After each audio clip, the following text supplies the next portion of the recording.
Bonjour Charline Bonhonecker. Bonjour Antoine Decaune. Qu'est-ce qui nous attend par Jupiter ? Eh bien, je reçois la comédienne Alice Dufour qui joue au théâtre. La pièce s'appelle Mademoiselle Else. Nicolas Briançon à la mise en scène. Très bien, c'est dans quelques instants puisqu'on vient d'entendre les 4 pop de 17h. Vous écoutez France Inter.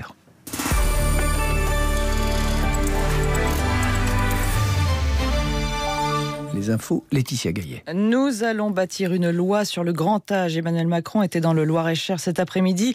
Visite dans une maison de retraite pour rappeler que la loi, sans cesse reportée, allait voir le jour. Pas de date précise, cela dit, pour l'instant. Sur la crise sanitaire, il est aussi venu rappeler qu'il fallait protéger les personnes âgées, mais le reconfinement n'est pas à l'ordre du jour. Pas question d'isoler nos aînés, dit le chef de l'État. Il faut aussi tester régulièrement les soignants. Il y a donc la crise sanitaire d'un côté et il y a parfois aussi la crise tout court dans les maisons de retraite. Le parquet de Rodez a ouvert une enquête préliminaire après la découverte de cas de maltraitance dans un établissement de l'Aveyron. C'est la directrice démissionnaire de l'EHPAD, la Rossignol d'Honnête-le-Château, qui a porté plainte. 4 salariés ont été licenciés cet été. Le reportage de Stéphanie Glésis. L'un des salariés a prévenu sa direction le 29 juillet dernier. Aussitôt, l'établissement a porté plainte, ainsi qu'au moins 2 familles de résidents.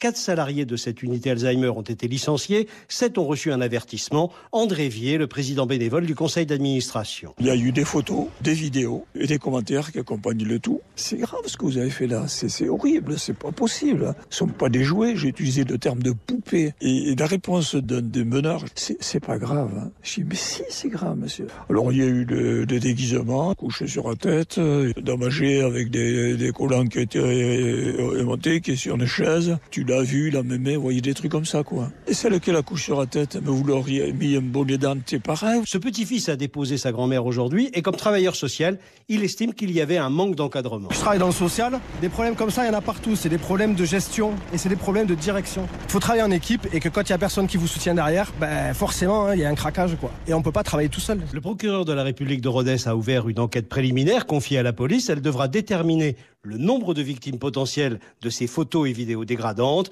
qui circulaient depuis au moins 9 mois sur une messagerie privée Messenger. Honnête-le-Château, Stéphanie Glésis, France Inter. Il y a les grandes villes qui ont pris des mesures. Il y a aussi les départements après l'Indre-et-Loire. Dimanche dernier, les Alpes-Maritimes qui aujourd'hui étendent les mesures prises pour Nice. Eh bien, le Gard, à présent, devant l'aggravation de la circulation du virus, le préfet a pris les devants. Port du masque obligatoire à Nîmes, Alès et Bagnols-sur-Cèze. Fermeture des bars et restaurants à minuit. Tout y est. Des mesures qui arrivent toutefois après la feria des vendanges. Question, est-ce qu'elles n'arrivent pas un peu trop tard ? La réponse du préfet du Gard, Didier Loga, avec nos confrères de France Bleu Gard-Lozère. Vous savez, c'est un pilotage, j'allais dire à vue, en fonction des indicateurs que nous avons quotidiennement. Donc, lorsque j'ai autorisé la feria, j'avais des indicateurs qui étaient vraiment dans la moyenne nationale et très éloignés des zones les plus touchées de notre territoire. Là, la dégradation est très forte. Elle n'est pas liée, du moins à ce stade, dans les chiffres qu'on a, on n'a pas intégré en effet l'effet de la feria. Simplement, on voit que la situation du département se dégrade bien au-delà de l'aspect de la feria. Il faut prendre des mesures complémentaires. Je ne crois pas qu'il soit trop tard pour le faire. Heureusement, l'exemple des Héroltais à côté de chez nous, dont le taux a fortement baissé, montre bien qu'à partir des contrôles, à partir des mesures qu'on prend, on peut arriver à faire bouger la réalité. Et à noter en Bretagne, l'Agence régionale de santé appelle aujourd'hui la population à limiter ses réunions privées à 10 personnes. Le monde a besoin d'un cessez-le-feu mondial. La mise en garde d'Antonio Guterres à l'ouverture aujourd'hui de l'Assemblée générale des Nations unies. Il faut tout faire pour éviter, dit-il, une nouvelle guerre froide, pointé du doigt par le secrétaire général des Nations unies. La rivalité entre la Chine et les États-Unis. Ce à quoi Donald Trump a répondu, Pékin est responsable de ses actes. Parlant de l'épidémie de coronavirus, le président américain a accusé la Chine d'avoir, je cite, lâché cette plaie dans le monde. Le sommet européen qui devait se tenir cette semaine est reporté, on l'apprend à l'instant, après un cas de Covid dans l'entourage de Charles Michel, le président du Conseil européen. En France, après le psychodrame autour de la République en marche et les diverses démissions, il y en a un qui bouscule un peu tout le monde. Il s'appelle Christian Estrosi, maire de Nice. Après avoir récemment suggéré à la droite de s'allier à Emmanuel Macron, il a décidé de transformer sa fédération, la France Audacieuse, en mouvement politique. Ce mouvement politique, donc, qui n'est pas un parti, entend quand même peser sur la présidentielle de 2022. Une main tendue, en fait, à la République en marche, Cécilia Arbona. La France des territoires, c'est la France des solutions. Selon Christian Estrosi, le maire Les Républicains de Nice veut peser sur les mois à venir et revendique 6 000 adhérents, dont 300 maires de la droite modérée et du centre. Aujourd'hui, les partis politiques qui sont essentiellement des écuries présidentielles, et encore lorsqu'ils ont un candidat, parce que sans ça ils sont inaudibles, n'apportent pas de réponse. Mais il y a clairement un rapprochement entre cette France audacieuse et la République en marche. En témoigne la présence ce matin de la secrétaire d'État chargée des personnes handicapées, Sophie Cluzel. La France audacieuse est un mouvement de maires qui veulent travailler au plus près, dans le dialogue. Je prends la main qui m'a été tendue. Une main tendue qui arrive à pic pour la République en marche, confrontée à une vague de démissions dans ses troupes. Je pense que comme tout jeune parti, je dirais qu'il traverse un peu une crise d'adolescence. Vendredi, à Angers, lors du rassemblement de la République des maires, la France audacieuse sera représentée, a annoncé Christian Estrosi, qui a commis un petit lapsus. J'ai demandé à Arnaud Péricard de représenter la France en marche vendredi. Preuve que la frontière est ténue entre la France audacieuse et la France en marche. Cécilia Arbona. Un dernier mot au procès des droits TV de la FIFA, la Fédération internationale de football. Le parquet suisse a requis aujourd'hui 3 ans de prison contre l'ancien numéro 2 de la Fédération internationale de football, Jérôme Valk. Jérôme Valk qui est jugé aux côtés du président de beIN Media et président du PSG, Nasser Al-Khelaifi. Vous écoutez France Inter, il est 17h06. Ce soir sur France Inter, Fatima Ouessak et Christine Détrez sont dans leur bleu. 20h, Laura Adler. Que veut dire avoir été une mère? Que veut dire être une mère aujourd'hui? Comment son statut et son importance ont-ils évolué? Nous les mères, Fatima Ouessak, la puissance des mères, Christine Détrez, nos mères. L'heure bleue, l'espace des possibles. Du lundi au jeudi, sur France Inter, à partir de 20h.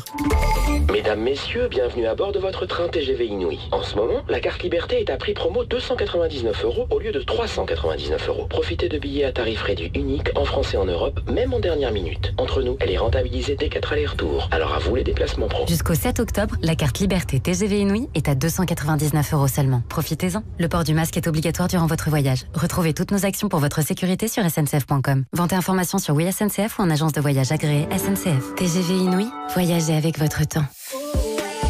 France Inter aime No Man's Land, la nouvelle série sur arte.tv. Elle est morte dans un attentat terroriste. Ils sont plus trompés. C'est bizarre cette ressemblance. Quand il pense reconnaître sa sœur déclarée morte, Antoine n'a qu'une idée en tête, la retrouver. Je suis en Syrie. Antoine, je t'en supplie, faut que tu sortes là tout de suite. Peu importe où cela le mènera. T'as fait une belle connerie en venant ici. C'est vraiment pas le bon jour pour rejoindre Daesh. On peut fuir son passé, pas son destin. No Man's Land, avec Félix Moati et Mélanie Thierry, en exclusivité sur arte.tv, en partenariat avec France Inter. Il s'agit bien de l'émission Par Jupiter et c'est maintenant sur France Inter. Et vous avez vérifié ? Oui, je vous entends. Habile. Peut-être pas. Peut-être que c'est pas vous. Oh là là, complotisme. Merci Laetitia Gaillet pour les informations. Je vous en prie. Le prochain rendez-vous avec la rédaction, ce sera à 18h. Nous, en attendant, on fait ce qu'on veut. Hop.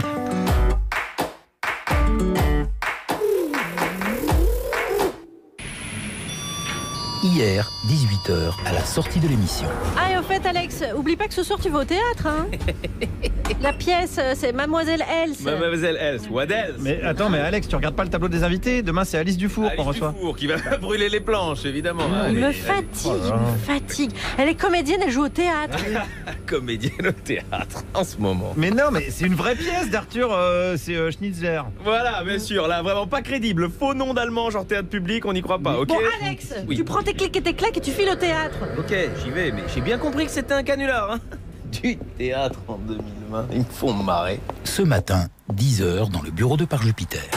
Eh ben les gars, c'était vraiment bien fait votre fausse pièce de théâtre. Là, vous êtes allés jusqu'au bout de la blague. C'est reparti, allez. Non, Alex, c'était une vraie pièce. Alice Dufour, elle sera avec nous en studio à 17h. Hein. Je n'y crois pas, je vous l'ai déjà dit. Mais c'est quand la dernière fois que t'as interviewé une comédienne de théâtre, toi? La dernière, ça devait être Edwige Feuillère pour une pièce de Françoise Dorin, mise en scène par Jacques Charon. Je pensais au Palais Royal en 70. Attends, mais on dirait un choc post-traumatique, là, c'est fascinant. Oui, bon, attends, on prépare quand même l'interview, on sait jamais quand même. Le théâtre, divertissement majeur du 19e siècle. Ça va lui faire tout bizarre quand elle va répondre à ces questions. Je suis jeune, il est vrai. C'est Rodrigue dans le CID, une pièce merveilleuse. Quand les gens montaient sur scène, c'était magnifique à Il va l'époque. mal, il va pas bien, il va pas bien. En fait, il est comme les salles de spectacle, Alex. Il n'a pas sa pleine capacité. Ciel, ma femme, je retourne dans le placard. Oh là Du là. vaudeville. 3 coups, les a pris sur la tête. Ah ouais. T'as un rock, t'as un pic, t'as un cap.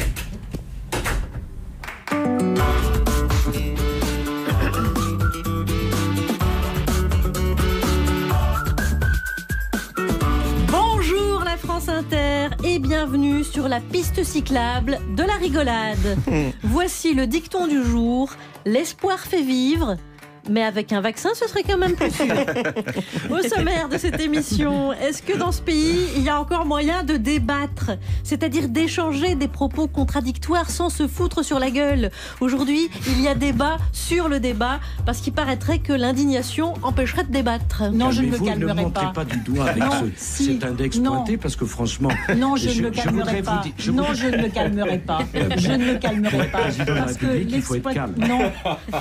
Les agriculteurs se tuent à la tâche et parfois ils se tuent tout court. Le malaise persiste chez les paysans écrasés par le labeur, le prix du lait, le manque d'apprentis et en plus ils vivent sur leur lieu de travail. En termes d'intimité, tout est beaucoup plus simple quand on travaille sur son lieu de vie. Pour regarder des vidéos, faire des pauses quand je veux. Même pour le suicide, c'est plus simple. Je comprends les agriculteurs. Sur l'affiche publicitaire d'une grande marque de sous-vêtements, on peut voir une femme grosse, noire et trans. C'est elle-même qui le dit. Cette nouvelle égérie de la marque Calvin Klein à Manhattan a choisi l'éthique plutôt que le diktat esthétique. Des gros nénés, un gros ventre, des grosses cuisses. Ça change, hein? Bah oui, ça change des magazines. Ce petit accent Elles qu'on sont pas adore. belges. Et à mes côtés aujourd'hui, Oui. le responsable du casting des chroniqueurs, c'est Alex Vizorek. Oui, bah, désolé pour aujourd'hui, hein, j'ai pris ce que j'avais. À 17h20, celle qui fait du seul en scène, essentiellement parce que ses partenaires ont peur de s'approcher d'elle. C'est Constance, bonjour. Bonjour à tous. De quoi on va parler? Et je vais vous parler de livres. Oh là là, Ah oui. dis donc. Il n'y a pas de gros mots. Non, je suis impressionné. 17h30, celui qui n'est plus seul en scène car il a décidé de fonder un groupe qui a réussi l'exploit de faire plus de mal au rock français que les bébés brunes. C'est Guillaume Meurice, bonjour. Un bel exploit. Bonjour à tous. Je me suis rendu à la rentrée de la France audacieuse. Youpi Youpi, le mouvement de Christian Estrosi qui ne rêve qu'au présidentiel. Les présidentielles ne sont pas le débat. Moi, ça ne m'intéresse pas. L'audace. L'audace du mensonge. Et enfin, 17h40, il l'a annoncé cette semaine, il va commencer le seul en scène. On lui souhaite de ne pas faire du seul en salle. Bonjour Thomas Croisière. Bonjour Alex, je vous remercie beaucoup de ne pas m'avoir invité hier soir à votre grosse fête d'anniversaire. C'était sympa? Bah écoutez, j'ai travaillé. Oui, c'était votre anniversaire hier. Mais oui, Alex. je vous remercie C'est de me vrai. souhaiter Comme vous comme n'étiez ça. pas là hier, on peut vous le souhaiter aujourd'hui. Bon anniversaire. Voilà, Ah bah non, fallait m'inviter. Allez, voici enfin celle qui va présider cette séance. Vous êtes, you are... Alice Dufour. Oh yeah. France Inter, Charline Vanhoenacker, Alex Vizorek, par Jupiter. Bienvenue Alice Dufour. Merci Vous de êtes m'accueillir. comme Étienne, vous jouez au théâtre, c'est au théâtre de Poche-Montparnasse que vous jouez Mademoiselle Else d'Arthur Schnitzler, adaptation et mise en scène de Nicolas Briançon. Et Alex Vizorek n'a pas oublié d'aller vous voir, il n'y a pas cru, mais Et c'est évidemment... il y est allé, vous y étiez. Le petit sketch d'ouverture était pas complètement anodin. Quelle joie de retourner au théâtre. Est-ce que vous le sentez ça dans les réactions du public? Est-ce qu'il y a enfin ce retour à la fausse normalité, mais quand même un peu? Oui. Oui, vraiment, on le ressent. Les gens, d'ailleurs, à la sortie du spectacle, nous disent « Ah, merci ». Souvent me disent « C'était mon premier spectacle depuis le confinement ». Et oui, on sent beaucoup d'enthousiasme. Est-ce que Nicolas Briançon avait anticipé le coup? Parce que Mademoiselle Else, c'est une pièce, enfin le film en tout cas dans les années 20, il y avait plusieurs comédiens. Ici, il a décidé de n'en faire qu'un monologue parce que ça part d'une nouvelle, c'est pas vraiment une pièce au départ. Est-ce qu'il avait anticipé l'idée que ce serait plus facile de jouer seul sur scène? Alors non, pas du tout. Ah. Déjà, c'est un monologue intérieur. Donc ça, c'est une adaptation d'une nouvelle de Schnitzler, donc 1924. Donc c'est déjà un monologue intérieur. C'est écrit comme ça. C'est un flux de pensée. On découvre la pièce à travers le prisme de son regard à elle. Et donc, en effet, il y a des protagonistes, mais l'idée de le mettre seul en scène, c'est une idée qu'il avait déjà il y a un an. Il pensait que justement l'histoire serait mieux racontée si elle était racontée que par une seule personne. Oui. D'ailleurs, pour la petite histoire, Philippe Tesson, le directeur du théâtre de Poche-Montparnasse, voulait Mademoiselle Else en septembre 2020 dans son théâtre. Il a demandé à Nicolas Briançon de le mettre en scène. Et Tesson pensait à plusieurs comédiens sur scène. Mais c'est Briançon, donc le metteur en scène, qui tenait à ce que ce soit un seul en scène. Donc il était très déçu de ne pas pouvoir payer les cachets aux autres comédiens, j'imagine. Très déçu. Comment on travaille justement quand on ne travaille pas un personnage seulement, mais quand on travaille plutôt tout un univers? La partition est la même? La partition est la même parce qu'en fait c'est le texte qui nous guide et le texte c'est un monologue intérieur, donc finalement je suis guidée par ce qu'elle ressent elle et tous les états qui la traversent, et donc finalement je me suis accrochée à ça et c'est pas plus difficile que de jouer avec d'autres partenaires, même si c'est un tout petit peu plus triste dans les loges. Mais justement c'est votre première pièce à connotation tragique. Vous avez joué du Guitry avec Briançon, vous avez joué le Canard à l'orange avec Briançon, et vous avez été la révélation féminine au Molière. Nommée. J'allais être extrêmement précis, j'allais pas vous la donner. Si ça avait été à vous qui vous l'aurez donné. Non, c'était moi en plus qui donnais les Molières, j'ai pas pu. Donc vous dire si j'ai tout fait. Et puis 7 ans de réflexion, vous avez repris le rôle de Marilyn Monroe. C'est votre première tragédie entre guillemets, parce que c'en est une, on ne racontera pas la fin. C'est vous qui vouliez ça, changer un petit peu de registre? Ah non, si les comédiens pouvaient décider des rôles qu'ils voulaient jouer, enfin tout le temps en tout cas, pas moi, pas avec mon statut. Donc non, on me l'a proposé. Vous demandé, puisque vous le connaissez bien. Non, je n'ai rien demandé, rien demandé du tout, mais quand on me l'a proposé, alors là c'était un cadeau du ciel, un rôle aussi profond, aussi tourmenté, et puis pas que triste, attention, il y a des moments drôles dans la pièce. Et justement, question Augustin Trapenard. Qu'est-ce qu'elle a de vous, cette Mademoiselle Else? Qu'est-ce qu'elle a de moi? Je sais ce qu'elle n'a pas du tout de moi. On vient pas du tout du même milieu déjà. C'est une jeune femme de la haute bourgeoisie viennoise. Bon, sans parler géographiquement, mais en tout cas moi je viens d'un milieu beaucoup plus modeste. Alors peut-être qu'on est un peu capricieuses, toutes les deux. Mais il y a un rapport, parce que pour finir, on en parle, mais on n'a pas vraiment raconté l'histoire. Et c'est-à-dire qu'elle est amenée à devoir aider ses parents qui ont besoin d'argent.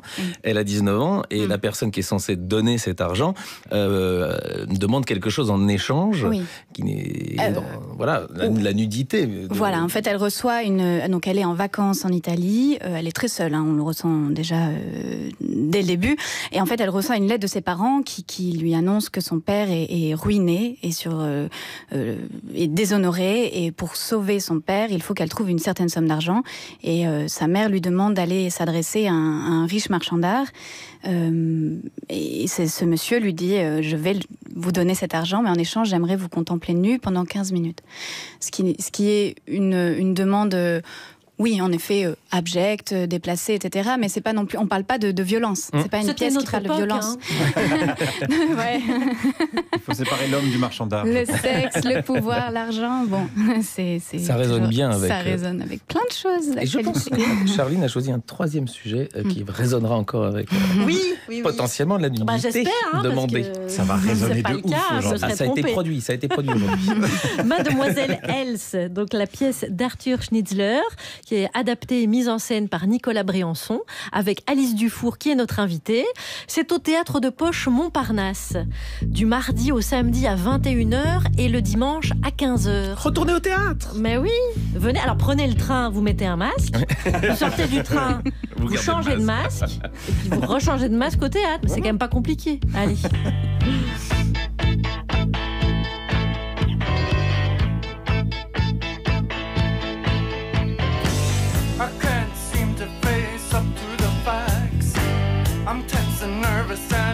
Can't relax, I can't sleep 'cause my bed's on fire.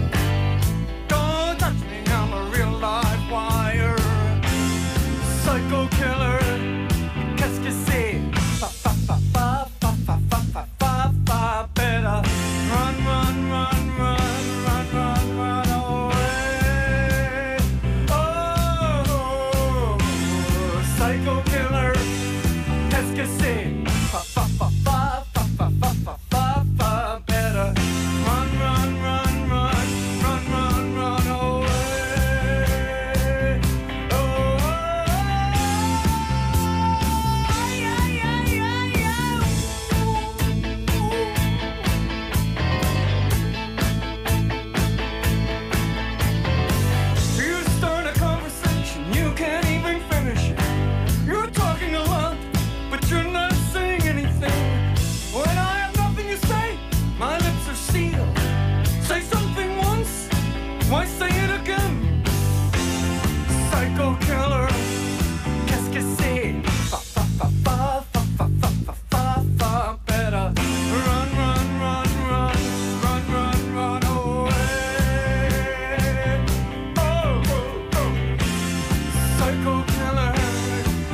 que c'est? Better run, run, run, run, run, run, run away. Oh, oh, oh. Aïe, aïe, aïe, aïe, aïe. Ce que j'ai fait ce soir-là, ce qu'elle a dit ce soir-là, réalisons mon espoir. Je me lance vers les bras, ok. Yeah, yeah, yeah, yeah, yeah, yeah, yeah, yeah, yeah, yeah, yeah. We are vain and we are blind. I hate people when they're not polite. Psycho killer, qu'est-ce que c'est? Better run, run, run, run, run, run, run away. Oh, oh, oh. Psycho killer, qu'est-ce que c'est? Better run, run, run, run, run, run, run away. Oh, oh, oh. Aïe, aïe, aïe, aïe, aïe. Psycho Killer, c'était le Talking Heads. Vous aviez bien sûr reconnu Alex Vizorek, Bien les sûr, Talking hein, Heads. les têtes parlantes. Il est 17h22 sur France Inter et nous recevons la comédienne Alice Dufour. Alex, qui avez-vous choisi pour l'entourer aujourd'hui? Eh bien, je ne vais pas vraiment choisir, mais Ouais, plutôt c'était- imposé ouais. parce que c'est Constance, Thomas Croisière et Guillaume Meurice. Ah oui, c'est C'était vrai. pas le premier choix. Vous avez raison, vous avez raison. Et Moi, qui je suis était à votre contente anniv quand même. hier? Vous avez parlé en même temps, Oui. donc chacun va dire sa phrase. Pardon, ça n'avait aucun intérêt, moi. Et celle de Thomas non plus. Moi non Ah bah voilà. Formidable. Et vraiment, n'hésitez pas quand c'est comme ça hein, à intervenir. Mais ensemble, c'était vachement bien. C'est vrai. Allez, un journal. Il y avait les crèches qui les excitaient. Maintenant, c'est les sapins de Noël. On va s'arrêter où? Le journal de presque 17h17. À droite, au fond du couloir. Et on commence par les titres. Après le départ de son numéro 2, La République En Marche s'est déchirée lors d'un bureau exécutif marqué par les menaces et les démissions. Ça pète de partout, c'est une boucherie. Je crois qu'on peut désormais rebaptiser le parti La République En Marche sur une mine antipersonnelle. Une enquête est ouverte au Tour de France pour des soupçons de dopage. Voilà, Europe Écologie Les Verts, ils sont prêts à tout pour salir le Tour de France, ces gens-là. Et les brèves. Pas besoin de me doper pour gagner le concours de brèves, Charline. Il y a un peu belge quand même, hein, j'ai l'impression. L'excellence. Commençons par la politique. Oui, à l'approche de la présidentielle de 2022, Jean-Luc Mélenchon lance un think tank. Oui. Excellente idée parce que juste à présent, c'est surtout le côté tank qu'on avait vu chez Jean-Luc et maintenant c'est le côté think qu'on attend. Chez LREM, Aurore Berger démissionne de son poste de porte-parole du mouvement. C'est la panique dans le parti. À La République En Marche, vous voulez Non, dire au Parti Socialiste. C'est le dernier parti où elle n'est pas encore allée. Ah, c'est vrai. Donc, très angoissés ils sont. Écologie à présent, Ouais. avec ce chiffre choc, la superficie de la banquise estivale de l'Arctique a été la deuxième la plus faible jamais mesurée. Ouais, c'est bien simple. Cet été, en cumulé, il y avait plus de glace dans les Ricards de Jean Lassalle que sur la banquise. Du sport maintenant avec du Ouais. rugby et Bernard Laporte qui est entendu aujourd'hui par la police financière car il est soupçonné de conflit d'intérêts. Que t'es super en prison, moi je vais chanter. Ah, comment ça? La porte du pénitentiaire. C'est gentil, merci Alex, merci. C'est bien quand il chante. Parce j'aime bien, en fait, il s'appelle La Porte. Oui, J'explique, c'est- en plus, et c'est un donc jeu c'est de drôle parce qu'il pourrait aller en prison. Oui, alors vous savez, moi je préfère encore les jeux de mots, donc on va passer. hein. J'en ai. Ouais. Sur l'argent louche dans le rugby, j'en ai un. Ah bon? Ouais. Oui. La porte, vous croyez qu'il a touché l'argent All Blacks? Excellent. Ça, c'est de ma faute. C'est de ma faute parce que j'aurais pas dû demander, bien sûr, évidemment. tu peux Allez, toujours, oui, on ouais, enchaîne. ouais. Suite au match PSG-OM, alors que Neymar accusait un joueur marseillais de racisme, le Brésilien est à son tour soupçonné d'avoir proféré des propos racistes. Autant de racisme, je crois que le match retour sera diffusé sur CNews, pour être sûr. Mais qu'est-ce qu'il a dit, Neymar? Alors, selon un journaliste de la radio espagnole, l'OM détient des images de Neymar en train de traiter l'international japonais Sakai de chinois de merde. Enfin bon, c'est vrai quoi. Quoi? Mais attendez, bon quoi? Si c'est avéré, c'est raciste. Et si c'est avéré, ça dit pas que Neymar est raciste, ça dit que Neymar est nul en géo. Et c'est déjà énorme. Rumeur toujours de faux comptes Twitter de médias diffusent donc une rumeur infamante Ouais, sur ouais. l'animateur Nagui qui l'accuse de mutiler des chevaux. On parle bien des gens qui s'en prennent gratuitement aux chevaux un peu partout en France. Ouais, c'est ça. C'est pas le profil. Faire gratuitement un truc comme ça, pas le profil du bonhomme. Télévision encore, le gouvernement algérien a décidé de ne plus autoriser M6 à émettre en Algérie à la suite d'un reportage d'enquête exclusive. Bernard de la Villardière s'est dit soulagé, rien à foutre, tant que je peux toujours aller en Colombie et en Thaïlande, c'est bon pour moi. Et des brèves ? Oui, dans les Landes, le passager d'une voiture roulant sur l'autoroute prend une balle perdue dans l'épaule et on va encore blâmer les chasseurs. Ah bah ça oui hein. Oui, si ça se trouve c'était une Jaguar et le chasseur il a voulu bien faire. Voilà, donc bon. Et la dernière ? Aux États-Unis, un homme trouve un cerveau enveloppé dans du papier aluminium sur une plage. Il va peut-être enfin de récupérer information importante qui pourrait relancer la présidentielle américaine. Merci Alex. Il est 17h26 à Saint-Lô, dans la Manche. C'est là d'où vous venez, n'est-ce pas ? Exactement. Et comment est-ce qu'on appelle il y a deux appellations pour les habitants de Saint-Lô ? Le Saint-Lois. Ah, les Saint-Lois. Eh bien, on les embrasse, on les salue. Pour la Manche, les Manchots ou les Manchois. Ah, très voilà, le département. Ben voilà. Salut, la Normandie. Avec l'invité, j'essaie d'un peu élever le débat après les brèves. Hein, c'est toujours comme ça qu'on fait. Et on va aborder ce premier sujet. Déjà qu'on peut plus rien dire et qu'on peut plus rire de tout. Voilà qu'on ne pourrait plus débattre. C'est pas vrai, c'est faux ce que vous dites n'importe quoi. C'est le thème de l'hebdo, le 1. Peut-on encore débattre aujourd'hui ? L'indignation permanente tue-t-elle la parole contradictoire ? Est-ce qu'on s'écoute encore les uns les autres ou est-ce qu'on s'écoute soi-même parler ? C'est une question du moment. Le débat est devenu un sujet de débat.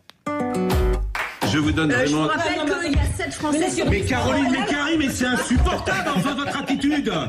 Mais enfin, ça va pas. Mais c'est juste insupportable. Arrêtez. Camomille. Enfin, non mais moi, je peux plus animer une émission de télévision.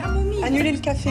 Je vous donne vraiment l'avis d'un téléspectateur. L'émission devient gênante et même insupportable avec ce brouhaha. Je vous assure que c'est vrai, tous les thèmes sérieux que vous traitez sont dévalorisés et l'image de des invités qui vocifèrent s'en trouve dégradée. Ça va.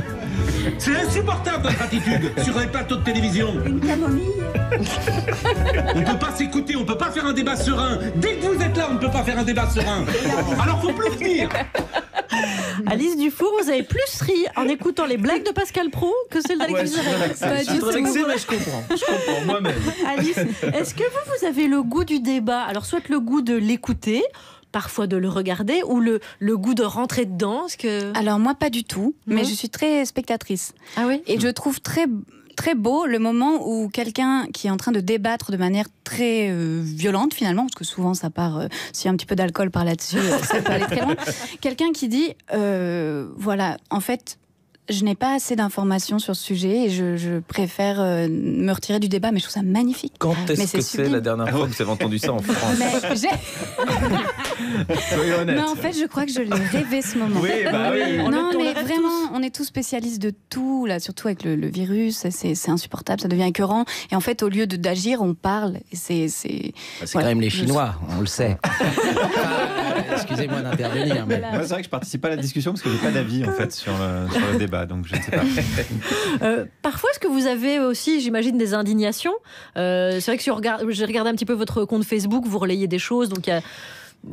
je relaye des choses dont je connais un peu le sujet, par exemple les agriculteurs dont on va parler tout à l'heure, oui, parce que c'est des choses qui me touchent et dont je connais le sujet, mais alors vraiment quand j'y connais rien, mais j'ai la décence entre guillemets de ne pas débattre quoi. Enfin c'est par posture ou quoi, c'est insupportable. Alice Dufour indignée, je suis pas journaliste, je suis qu'une artiste quoi, donc indignée, moi non.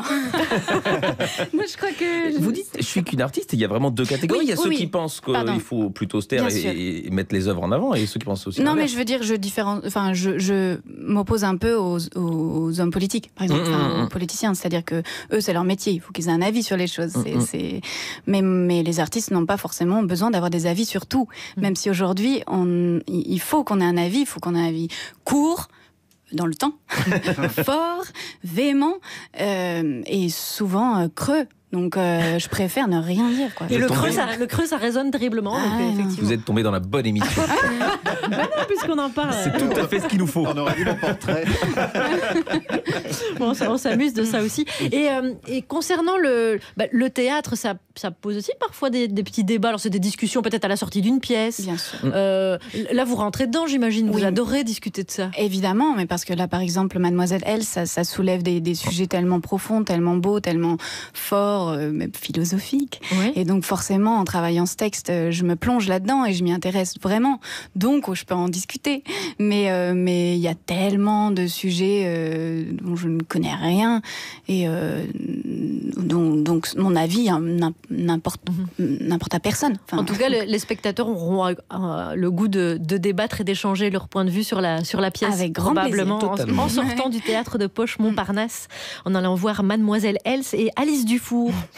Constance, dites-moi, vous avez chaussé des lunettes très saillantes. Alors je décris pour l'auditeur qui maintenant va entendre le doux son de votre voix. Le 21 septembre, hier, c'était la journée mondiale de la bibliodiversité. L'occasion pour les atrophiés du bulbe que nous sommes devenus de partir à la rencontre de cet objet mystérieux en voie d'extinction, le livre. Le livre existait bien avant les petites boîtes à lumière qui nous chient dans la tête et nous abrutissent. À l'époque, le livre était un objet mystérieux, précieux, doux au toucher et intéressant à l'odeur, sauf si le marque-page était un hareng. Le livre avait pour but d'instruire les gens, de les divertir ou de développer leur esprit critique. L'acte de lire était une démarche active et l'humain, appelé lecteur, pratiquant cette action, faisait travailler son cerveau de manière saine. Le lecteur n'avait généralement pas du pâté dans la tête.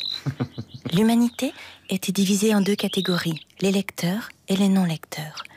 On reconnaissait facilement ces derniers à leurs propos. Les livres, c'est pour les pédés, les femmes frigides. Les livres ne servaient pas seulement à caler des tables basses ou à publier des biographies de Nabila. Non, ils avaient de la valeur, on les respectait, et ils étaient rangés dans des meubles appelés bibliothèques. Les livres faisaient entièrement partie de la vie de leurs possesseurs qui entretenaient une relation quasiment sensuelle avec eux en pratiquant un rite étrange. Ils se mouillaient les doigts pour les effeuiller. Je t'en rêvais d'être un livre. Chaque ouvrage correspondait à un fragment d'existence, partagé avec un de ses compagnons de chemin. Parfois, les livres servaient à écraser des jolies fleurs glanées lors de promenades romantiques. Mais on pouvait aussi s'en servir pour cacher une flasque de whisky, parce que, je cite, « Elle commence à me faire chier avec ces putains de fleurs séchées ». Avant l'arrivée des réseaux sociaux, les gens se parlaient pour de vrai, et pas toujours pour s'insulter. On ne prenait pas en photo sa nourriture, et avoir les cuisses qui se touchent en maillot de bain n'était pas si grave.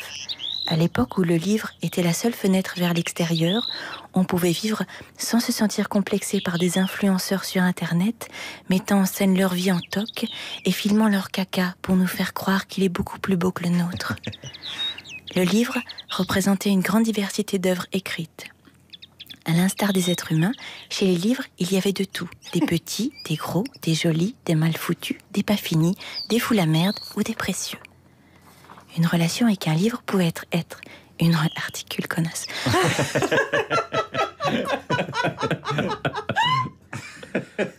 Une relation avec un livre pouvait être brève, tarifée, spécialisée, honteuse, tordue, admirative, bouleversante, conflictuelle, évolutive, éphémère ou intemporelle, mais contrairement aux relations humaines, toujours consentie. De la lecture légère de vacances au livre relu tellement de fois qu'il fallut recoller les pages avec du scotch, du livre qui faisait mouiller les yeux des jeunes filles ou leurs culottes, de la poésie au pamphlet, du livre de cuisine au Kama Sutra tous les deux pleins de taches, les livres faisaient partie de nos vies, ils étaient nos compagnons. Mais ils éveillaient les esprits, alors plutôt que de les interdire, on nous a fait croire qu'ils étaient inutiles, ennuyeux, et qu'ils nous faisaient perdre notre temps de connexion, alors nous les avons délaissés, et ils sont devenus des reliques d'un monde perdu. Donc si tu te sens... Articule, connasse.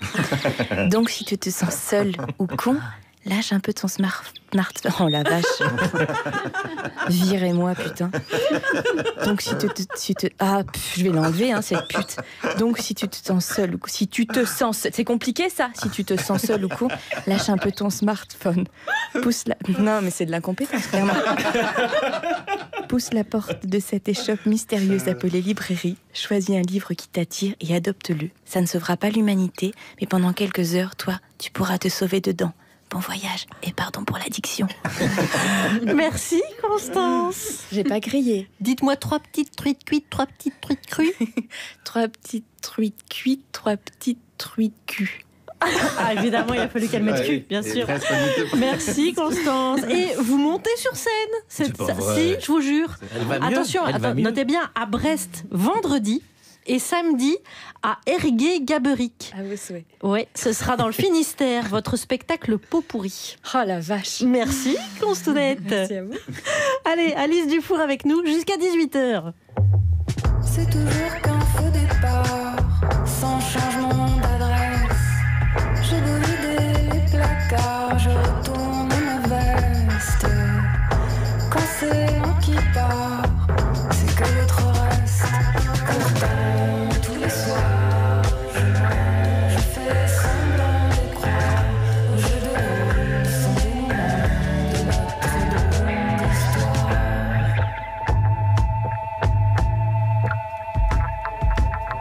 Si tu cherches la bagarre, sache que rien ne presse. C'est un peu tôt ou trop tard pour faire des politesses. Mais si on s'accorde quelque part, c'est pour la beauté du geste. Pourtant, tous les soirs, je fais semblant de croire au jeu de rôle sans dénouement de notre drôle d'histoire. Tous les soirs, je fais semblant de croire au jeu de rôle sans dénouement de notre drôle d'histoire.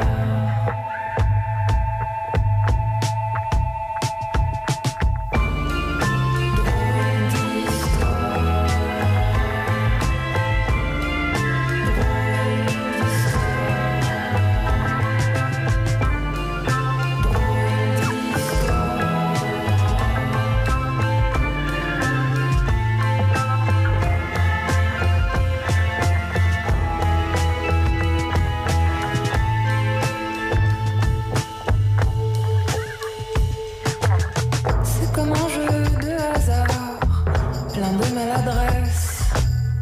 On se laisse sur le trottoir, en pleine ivresse. Si on s'accorde quelque part, c'est de justesse. Pourtant, tous les soirs, je fais semblant de croire. Tous les soirs, je fais semblant de croire.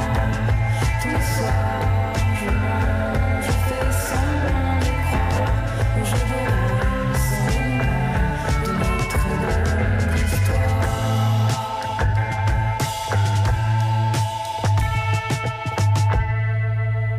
C'était Junior, drôle d'histoire. Vous écoutez France Inter par Jupiter. La comédienne Alice Dufour est avec nous. Ce soir, elle joue au théâtre de Poche-Montparnasse, Mademoiselle Else. C'est contagieux. C'est contagieux, Constance. D'Arthur Schnitzler, ça je l'ai bien dit, dans une adaptation et une mise en scène de Nicolas Briançon. Il est 17h38 sur France Inter. Alice, voici le moment Meurice. Et on va se poser une question aujourd'hui, les amis. Qu'est-ce que l'audace ? Ça ressemble un petit peu à une question du bac à laquelle Manuel Valls se répondrait: je serai candidat en 2022 et donc aurait 0, tout naturellement. Qu'est-ce que l'audace ? Bon, bah, nous, on est au courant. Nous, on a pris Thomas Croisière dans l'émission. Donc, en termes d'audace, c'est même quasiment de l'insouciance. La frontière est assez fine. Oui, je ne réponds pas. Non. Mais d'ailleurs, je vous avais pas sollicité, monsieur Croisière. Je vous laisse dans votre chronique. Mais l'audace, c'est aussi la valeur principale de Christian Estrosi, on l'avait oublié, Cricri. Il est là, il est debout sous le pot de gobina qu'il a sur la tête. Et Cricri, il a lancé un mouvement qui s'appelle la France Audacieuse et qui ce matin organisait sa rentrée. Et évidemment, évidemment, je ne pouvais pas rater. Je ne sais pas comment vous faites pour rater ça d'ailleurs, mais moi je ne pouvais pas rater ça. Moi je suis un fou d'audace, hein, vous le savez, j'adore l'audace, tout ce qui tourne autour de l'univers de l'audace. Un jour, j'ai essayé d'expliquer à Dominique Seux que les fonctionnaires n'étaient pas tous des feignasses gavés d'argent public qui mangent leurs enfants au petit déjeuner.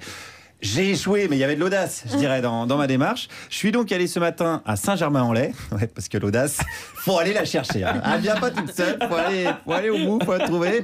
Et j'ai même rencontré l'adjoint au maire de Saint-Germain-en-Laye, qui est un mec, mais alors complètement audacieux. Bah, bien sûr, mais il faut être audacieux, ça doit être un état d'esprit dans tous les domaines. Qu'est-ce que vous avez fait d'audacieux dans votre vie? Alors, je suis banquier, vous me direz c'est peut-être pas facile de prendre des décisions audacieuses. Je pense avoir été un banquier audacieux. Qu'est-ce que c'est un banquier audacieux? Un banquier qui sait dire non aussi, parce que malheureusement, il faut savoir dire non.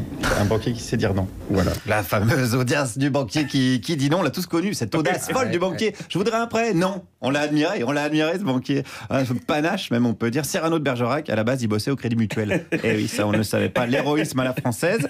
L'audace, c'est quoi d'autre? L'audace, c'est toujours croire qu'on peut faire mieux. Il y a un côté un peu révolutionnaire, hein, parce que là, c'est la phrase de Danton, la fameuse. Oui, mais enfin, on peut être audacieux sans forcément renverser la table. Faut être audacieux, mais tranquillement. Si vous voulez. Ah bah, je veux l'audace tranquille. On dirait du Ségolène Royal, quoi, quasiment. On se croit en 2007. Vous vous souvenez, 2007? C'était beau, hein, 2007. François Bayrou, il était vivant. Ça filoche. D'ailleurs, à la France audacieuse, il y a l'audace de 2007 qu'on retrouve parce qu'il y a le maire de La Baule, Franck Louvrier, le grand copain de Nicolas Sarkozy. Franck Louvrier qui a été désigné comme le monsieur qui porte le plus mal son nom de tous les temps, à égalité avec l'ouvrier d'usine Johnny Pété de Thune. Alors, avec Franck, on a parlé révolution, parce que la phrase de Danton, hein, l'audace, toujours l'audace. Est-ce qu'il y a une odeur de révolution à la France audacieuse? Je pense que dans l'audace, il y a bien sûr une attitude révolutionnaire. Alors après, la révolution, elle se met dans des limites que l'on connaît ou pas. Alors, est-ce que là, il n'y a que des révolutionnaires aujourd'hui? En tout cas, des révolutionnaires du territoire, oui, je pense. Oh, la beauté. La beauté. La révolution des territoires, on dirait du Jean Castex. Et ça me fout les poils, moi. Ah non, mais Jeannot, il va arrêter d'écouter les grosses têtes, je vous le dis. C'est chez nous que ça se passe, Jeannot. Écoute-nous un petit peu d'audace. Est-ce que Franck Louvrier, il est audacieux? Ah, je le pense, j'ai même fait ma campagne avec une liste qui s'appelait La Baule audacieuse. Donc vous voyez, je l'assume fortement. Qu'est-ce que vous avez fait d'audacieux pendant cette campagne? L'audace, c'est en fin de compte l'idée. L'audace, c'est la créativité. Et en fin de compte, qu'est-ce qui coûte le plus cher en France? C'est la bonne idée. Attention, est-ce que ça veut dire quelque chose, ça? Bien sûr, mais moi, j'ai une autre vie auparavant. Je travaillais dans une agence de publicité. Ah, voilà, d'accord. Voilà. Je sentais bien qu'il était en train d'essayer de me vendre un truc, mais je savais pas quoi. Là, il est fort, Francky. Si je faisais pas gaffe, un quart d'heure après, je repartais avec 2 vérandas et 4 encyclopédies universelles dans tout son volume. Il y a de l'audace du publicitaire chez Francky, et il a eu l'audace de quitter son métier pour s'engager en politique. Hein. Quand on quitte peut-être un confort pour s'engager en politique, c'est aussi de l'audace. Et est-ce que l'audace, c'est de créer un micro-parti pour espérer un jour être ministre de Macron? Non, pas du tout, parce que c'est pas du tout l'objectif. Si c'était le cas, je serais pas là. Ah, petit manque d'audace, je pense, dans la réponse, c'est dommage. Alors, c'est pas grave, parce que moi, j'ai plein d'audace. J'ai donc été voir le chef de l'audace en France, Christian Estrosi, vous l'avez compris, notre cri-cri d'amour, comme on l'appelle ici. Et j'ai retenu une chose de son discours, c'est la partie écolo. Il est devenu plus écolo qu'une tribu amazonienne. C'est quasiment le Raoni de la promenade des Anglais, maintenant, Christian. Alors, Christian, est-ce qu'il faut de l'audace aujourd'hui pour être écolo? Il faut beaucoup d'audace, celle que nous avons. Et est-ce que c'est audacieux, du coup, d'essayer de faire oublier que vous aviez été ministre de l'Industrie sous Sarkozy? Oui, l'audace a été d'être ministre de l'Industrie. À un moment, nous avons sauvé l'industrie dans notre pays. Que Nicolas Sarkozy n'était pas connu pour être très écologiste. Dans les textes qui touchent à l'environnement, dans les lois de notre pays, les plus grands textes qui soient, sont ceux qui ressortent du Grenelle de l'environnement sous la présidence de Nicolas Sarkozy. Oh, l'audace! Alors ça c'en est de l'audace à l'état pur. Faire passer Sarko pour un écolo, ça j'aime. Le mec qui s'est foutu de la gueule de Greta Thunberg, qui a déclaré l'environnement, ça commence à bien faire, serait un écolo. Ça c'est du génie d'audace, cri-cri. De l'audace à l'état brut. Et comme dirait presque Audiard, les audacieux, ça ose tout. C'est même à ça qu'on les reconnaît. Guillaume Meurice, merci beaucoup de nous avoir ramené ce reportage de Saint-Germain-en-Laye. Vraiment, votre dévouement n'a aucune limite. Il y avait beaucoup de journalistes pour... Pas énormément. Mais on est dans les angles morts de l'actu, nous. On est sur le coup. Si les présidents de la République, on aura l'exclu. Bien sûr. Vous écoutez France Inter, par Jupiter. La comédienne Alice Dufour est en notre compagnie. Nous abordons cet autre sujet. Si on en croit la télé, le bonheur est dans le pré. Et même à l'origine, c'est le titre d'un film. Et aujourd'hui, le cinéma reflète aussi le mal-être des agriculteurs. Leur mal-être est un doux euphémisme. Car chez ceux qui nous nourrissent chaque jour, il en est un qui met fin au sien de jour. Cette année encore, chez nos voisins français, le Salon de l'agriculture mettra enfin à l'honneur une espèce en voie de disparition. Les visiteurs auront en effet la chance de découvrir l'un des derniers petits éleveurs encore en vie et pourront même le nourrir aux antidépresseurs afin qu'il ne se suicide pas d'ici la fin du salon. Groland, qui a le mérite de mettre en lumière ce sujet. Comme vous, Alice Dufour, c'est le sujet que vous avez proposé de nous emmener. Pourquoi, comment est-ce que vous avez été sensibilisée à ce sujet? Tout simplement sans vouloir jeter un froid. Mon père s'est donné la mort quand j'étais petite. Et il était agriculteur de vaches laitières. À Saint-Lô? Pardon, un témoignage. Oui, dans la campagne, près de Saint-Lô. D'accord. Donc voilà, forcément, on parlait de sujets dont on peut parler ou pas, et là forcément ça me touche particulièrement. Oui. Et autant j'ai pu être assez pudique sur ce sujet, je parlais rarement de mon papa parce que j'estime que c'est mon histoire personnelle, mais aujourd'hui, voilà, par exemple vous m'invitez, vous me demandez quel sujet me touche, et je peux pas ne pas parler de ça. Et voilà, c'est... Et que faisait-il? Qu'est-ce qu'il élevait? Agriculteur de vaches laitières. De vaches laitières. Voilà. Ouais. Donc tout ce qui est le prix du lait, ce genre de choses, etc., qui nous paraissent très compliqués. Oui, c'est très compliqué. Il faudrait du temps pour évidemment expliquer toutes les raisons du mal-être de ces agriculteurs. Et en fait, c'était le cas, bon, lui, c'était il y a une trentaine d'années, mais c'est encore le cas aujourd'hui. Un agriculteur se suicide chaque jour. Encore aujourd'hui. Donc c'est vraiment une hécatombe. Et donc c'est un vieux problème et qui n'a jamais été réglé. Non, alors voilà. Donc maintenant que j'ai pointé du doigt quelque chose de très triste, on va proposer des choses qu'on peut faire, nous. Oui, parce que vous vous engagez d'ailleurs. Non. Solidarité paysan, j'imagine. Oui, Solidarité paysan. En fait, ce matin, j'étais au téléphone avec Édouard Bergeon, qui est le réalisateur de Au nom de la terre. Oui, parce le que film lui... avec Guillaume Canet, c'est ça? Oui, c'est ça. Et qui, lui, est donc...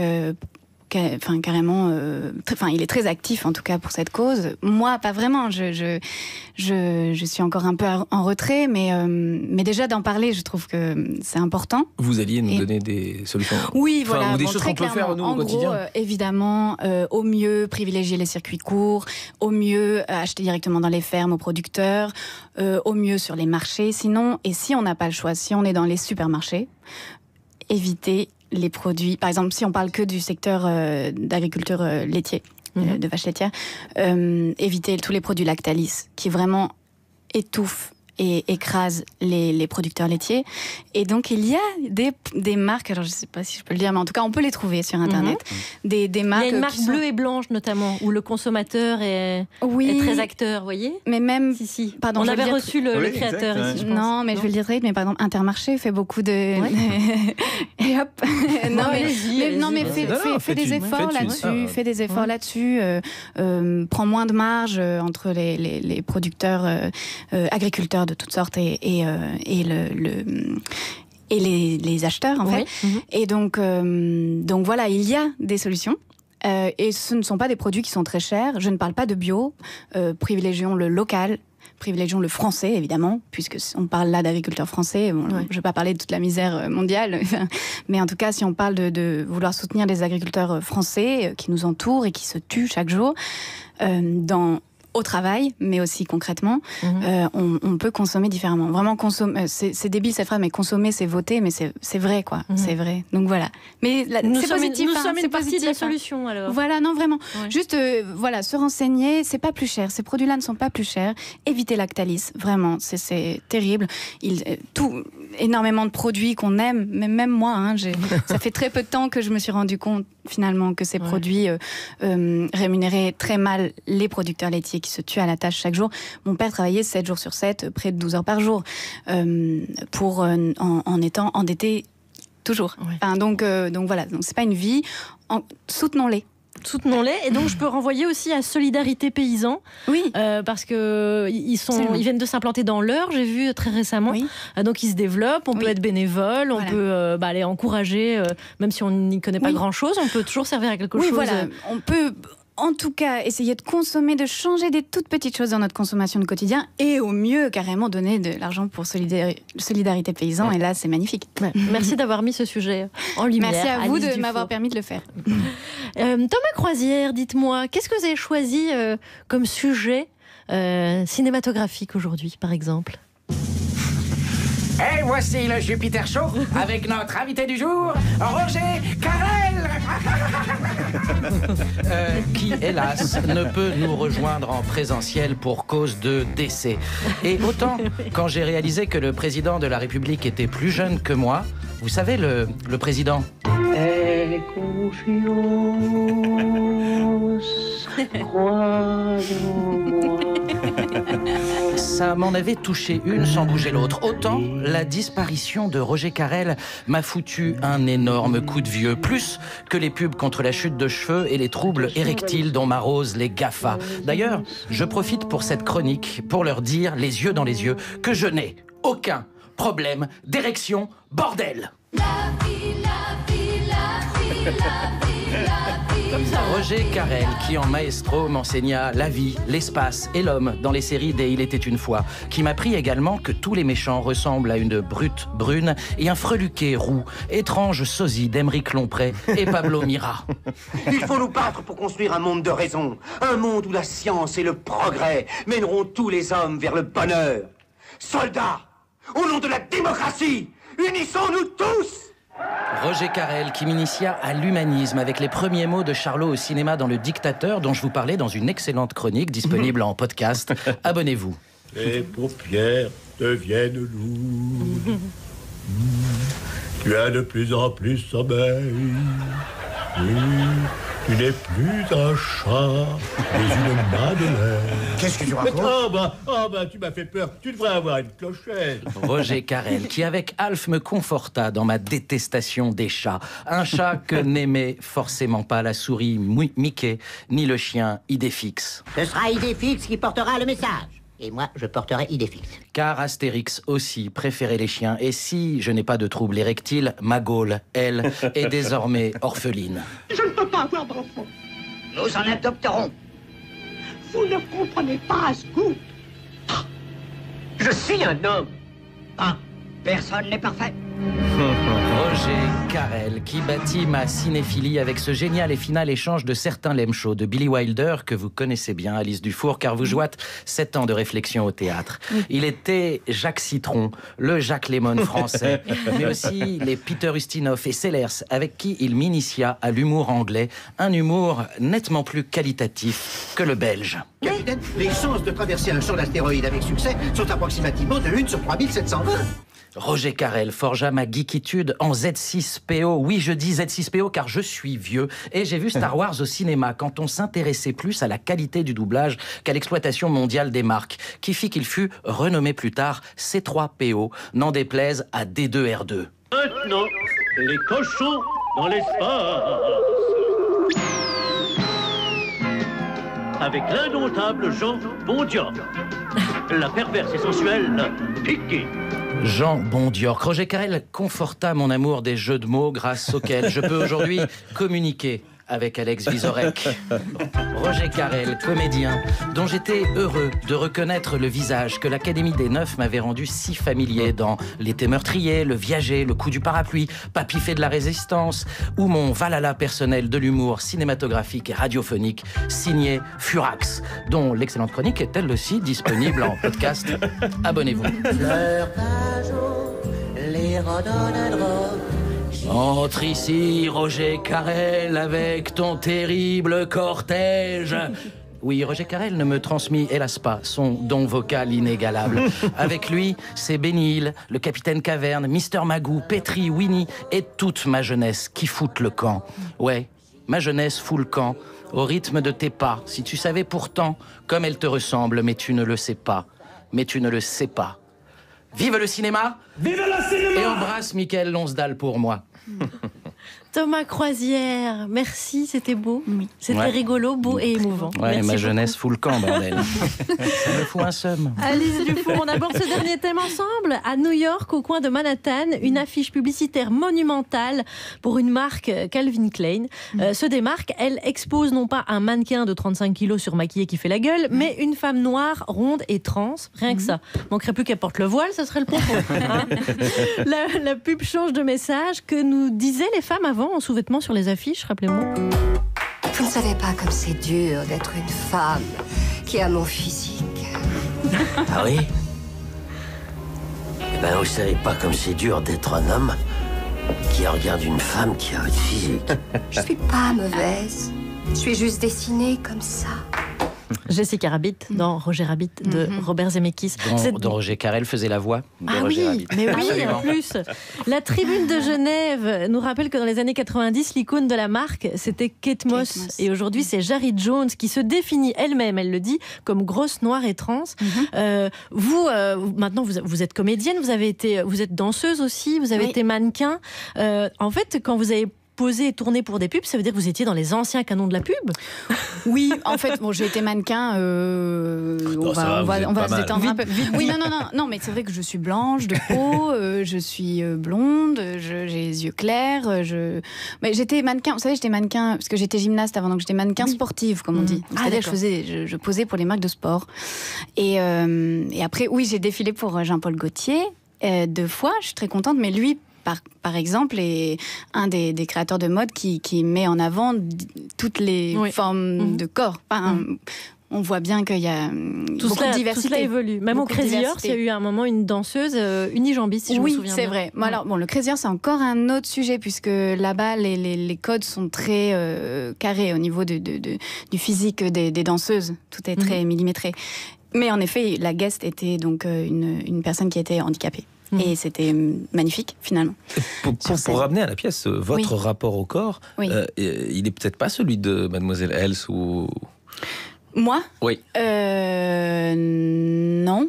Non, pas du tout, mais bon, il y a la jeunesse aussi. Elle a 19 ans, elle est vierge, donc oui, son rapport au corps est différent. Elle a beaucoup de fantasmes. Mademoiselle Elle a beaucoup de fantasmes. Elle imagine, elle est tiraillée entre ses fantasmes et ses pudeurs, etc.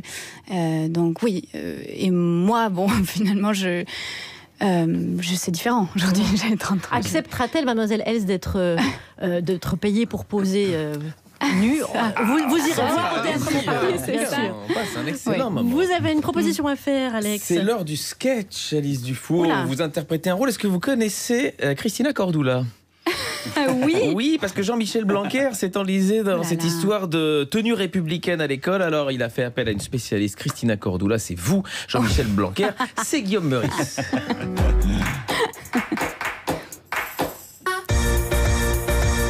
Ah, Madame Cordula, vous voilà enfin. Oh là là, mon chéri, mais tu es horrible. Attendez, comment ça? Oh là là, mais regardez-toi, faut tout reprendre du début du début là, mon chéri. Non, mais qu'est-ce que c'est que... Oh là là, non mais je vais devoir dire oh là là tout le sketch, non parce que c'est relou quand même. Non, vous pouvez arrêter. Merci. Écoute-moi Jean-Michel, toi tu es un K et tu t'habilles comme un Y. Je m'habille comme un Y. Mais oui, tu as le buste d'un F avec des épaules de D et des jambes de R et des pieds de J. Mais qu'est-ce que vous racontez? Je ne te parle même pas de tes lunettes. Ok, j'ai compris. Coucou! Ah, mais attendez, qui c'est ça? C'est moi, c'est Roselyne. Mais qu'est-ce que vous faites là, Madame Bachelot? Mais je passais dans le coin, comme j'ai vu ma copine Christina, alors je me suis dit qu'il y avait des caméras, enfin il y avait besoin de moi peut-être. Ma chérie, tu es magnifique. Tu as l'air plus reposée que jamais. Oh bah oui, c'est simple, depuis que je suis ministre, je ne peux plus faire des émissions de télé et de radio, du coup c'est fou le temps libre. Oui, bon, on n'est pas là pour parler de toi, mais des élèves de collège, là. Ah, alors en parlant de collège, vous connaissez l'histoire du collégien qui perd son slip? Non, ça suffit, on n'est pas aux grosses têtes ici. Non, c'est dommage. Bon, alors Christina, je souhaite que vous m'aidiez à trouver une tenue pour les collégiennes. Oui, ce sera facile. Une tenue qui ne soit pas provocante. Ah, ce n'est pas facile. Vous n'avez rien du tout? Ah si, oui, j'ai des super crop tops. Des quoi? Des crop tops. Ces t-shirts qui laissent entrevoir le nombril. Ah non, il faut une tenue républicaine. Pardon? Républicaine. Une tenue de droite. Oui, un peu, mais surtout une tenue qui soit à l'image de notre République. Ah, j'ai compris. Comme Marianne. Voilà. Non, on peut faire des crop tops qui laissent entrevoir les seins si tu préfères, mon chéri. Non, il faut une tenue sobre. En parlant de tenue sobre, vous connaissez l'histoire du mec sobre qui perd On son ne slip? pourra pas habiller les collégiennes comme des ministres. Hein. Alors en parlant de ministre, vous connaissez l'histoire du ministre de l'Éducation qui perd son slip? Oui, je connais, qui découvre qu'il a pas de couilles. Oui, je la connais. Oh là là, pardon, ça m'a échappé. Eh ben dis donc. Bravo, Alice Dufour. Plus vrai que nature. Oui, vous tournez bientôt une comédie en plus. Ou vous êtes en train de tourner une comédie? Je suis en train de tourner une comédie de Philippe Lachaud qui est tellement drôle. Voilà. Philippe Ça Lachaud sort l'après-midi l'hiver prochain. Et Mademoiselle Else le soir. Eh oui. Le soir, c'est au théâtre de Poche Montparnasse dans Mademoiselle Else d'Arthur Schnitzler, adaptation et mise en scène Nicolas Briançon. Merci beaucoup Alice Dufour, c'était un plaisir. Merci beaucoup. À demain pour l'émission du mercredi après-midi, ce sera un par Jupiclass. Je préférais des leçons à domicile.